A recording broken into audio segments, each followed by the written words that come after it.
BBG Amaravati ventures లో Mahashivratri bumper offer 15 రోజుల్లో full payment చేస్తే plot registration free. For more details contact 040-690-32224. Machilipatnam port నిర్మాణ పనులు శరవేగంగా సాగుతున్నాయి. ఈ సంవత్సరం ఎండింగ్కి అంటే డిసెంబర్ నాటికి ఫేజ్ 1 కంప్లీట్ చేసి దీన్ని వినియోగంలోకి తీసుకురావాలనేటువంటి టార్గెట్తో కాంట్రాక్ట్ సంస్థలు పనిచేస్తున్నాయి. MAL group mega engineering limited సంస్థ దీని నిర్వహణ బాధ్యతని అంటే నిర్వహణ బాధ్యతని తీసుకున్నది. దీనిపైన బందర్ ఎంపీ బాలశౌరి ఆయన టీం అలానే వీళ్ళందరూ రివ్యూ చేశారు. ఓవరాల్గా అసలు ఈ ప్రాజెక్టు పరిస్థితి ఏంటి, ఎంతవరకు వచ్చిందో ఒకసారి పరిశీలిద్దాం. బందర్ పోర్ట్ అని చెప్పని అంటాం వాడుకలో, అలానే మచిలీపట్నం పోర్ట్ ఇది. మచిలీపట్నం పోర్టుకు సంబంధించి 4 బెర్త్లతో ఫేజ్ 1 పనులు జరుగుతున్నాయి. దాదాపు 2000 ఎకరాల భూమిని ఇక్కడ కేటాయించారు. దానికి సంబంధించి 1300 మంది దాకా ఆన్ సైట్ వర్కర్స్ని పెట్టి చేస్తున్నారు. డిసెంబర్ 31కి దీన్ని కంప్లీట్ చేయాలి. Phase 1 fully operational by the year end అయినటువంటి టార్గెట్తో పనిచేస్తున్నట్టుగా చెప్తున్నారు. ఇక ఈ నిర్మాణానికి కనుక ఈ పోర్ట్ కనుక ఆపరేషన్స్లోకి వస్తే ఈ ఏరియాలో ఎకానమీని గేమ్ చేంజర్గా మార్చబోతుందని చెప్పి అంటున్నారు. దీనికి కనెక్టివిటీ పైన స్పెషల్ ఫోకస్ పెట్టారు. ఇప్పుడు ఎంపీ ఆల్రెడీ కొద్ది రోజుల క్రితమే సెంట్రల్ గవర్నమెంట్ ఒక నోటిఫికేషన్ రిలీజ్ చేసింది.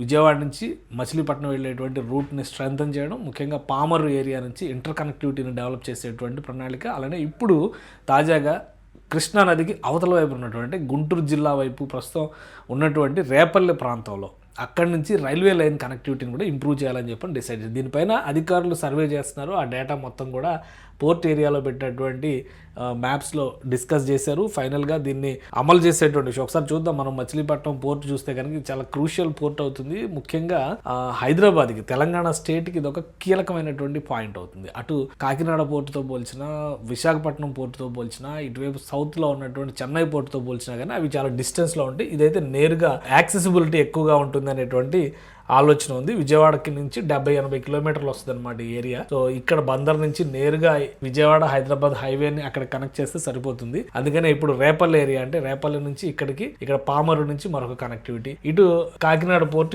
అంటే ఇట్లా వెళ్ళడం అనేది చాలా దూరం అవుతుంది. అలానే విశాఖపట్నం ఇంకా దూరం అవుతుంది.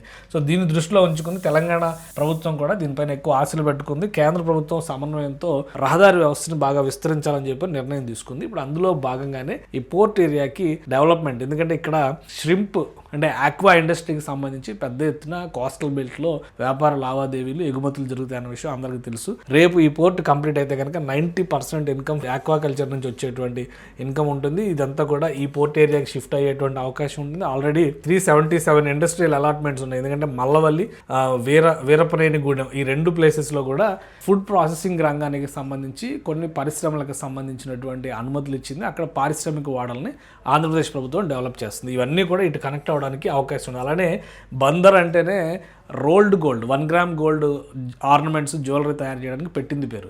సో దాదాపు 120 కోట్ల బిజినెస్ ఇక్కడ ఉంటుందని చెప్పి అంచనా వేస్తున్నారు. ఇవన్నీ కూడా ఎగుమతులకి బందర్ పోర్ట్ రెడీ అవుతుంది.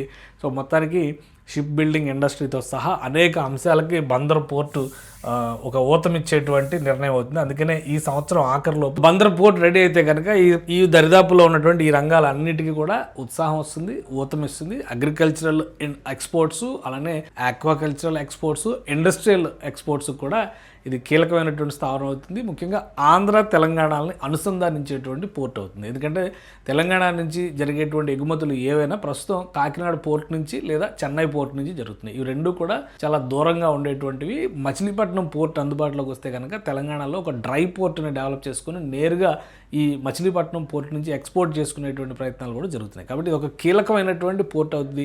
డిసెంబర్ 31 నాటికి ఎట్టి పరిస్థితుల్లో మొదటి దశని కంప్లీట్ చేసి, అంటే 4 బెర్తులతో కూడినటువంటి మొదటి దశని కంప్లీట్ చేసి ఆపరేషన్స్ను పూర్తి స్థాయిలో ప్రారంభించడానికి సన్నద్ధం అవుతున్నట్టుగా ఈ పోర్ట్ కాంట్రాక్ట్ సంస్థలు చెప్తున్నాయి. సో దానికి ఇంటర్ కనెక్టివిటీని డెవలప్ చేసే పనిపైన ప్రజాప్రతినిధులు, రాష్ట్ర ప్రభుత్వం ఫోకస్ పెట్టారు. కేంద్ర ప్రభుత్వం దీనికి సహకారం అందిస్తుంది. ఇవన్నీ కనుక సక్సెస్ఫుల్గా జరిగితే ఈ డిసెంబర్ నాటికి 2026 డిసెంబర్ నాటికి మచిలీపట్నం పోర్ట్ ఆపరేషన్స్లోకి వస్తుంది.